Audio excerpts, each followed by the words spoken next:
Sosok pelacur Bani Israel yang setelah bertobat lahirkan 7 nabi.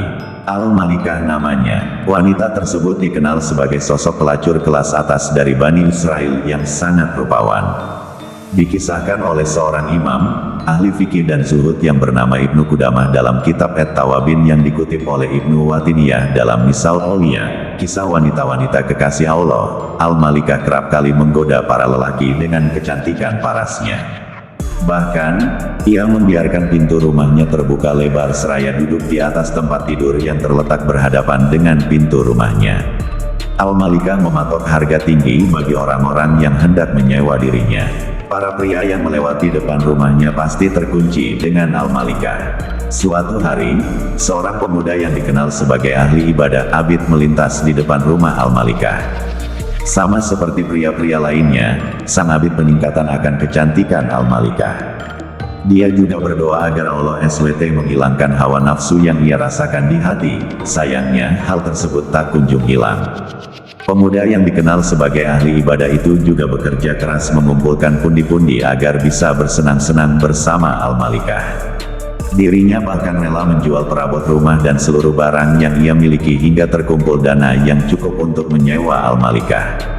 Setelah semuanya terkumpul, sang abid berjalan menuju rumah Al-Malikah dan menyerahkan uang yang telah ia kumpulkan.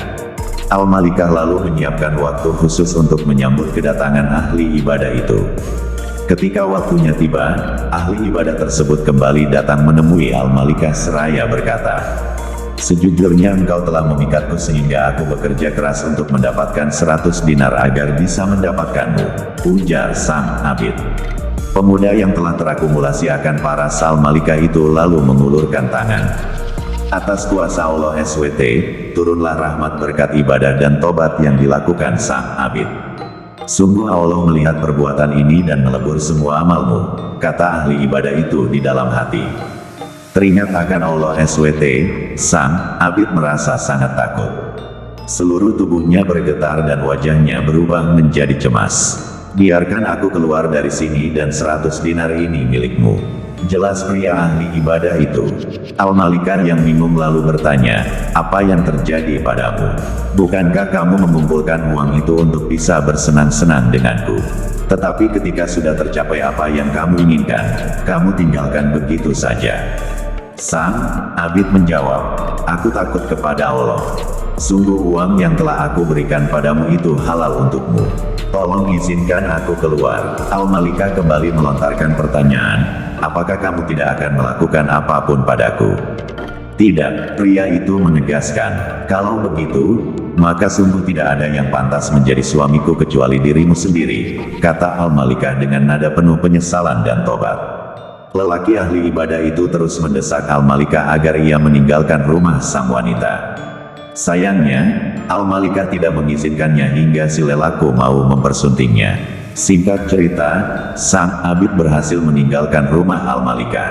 Sebelum pergi, dia sempat memberitahu nama dan letak rumah yang ia tinggali.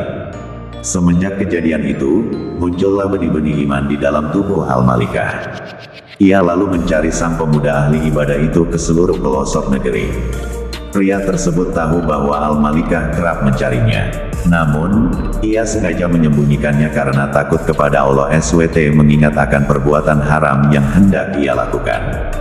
Saking takutnya, sang abid pingsan dan meninggal dunia. Kabar kepergian ahli ibadah itu terdengar hingga ke telinga Al-Malikah. Akhirnya, ia memutuskan untuk bertaksiah ke pemakaman pria itu. Setelahnya, Al-Malikah bertekad untuk berjuang dan kembali ke jalan Allah SWT. Ia lalu dipertemukan dengan saudara sang abid yang memiliki keimanan luar biasa. Al-Malikah lalu meminta pemuda itu untuk menikahinya.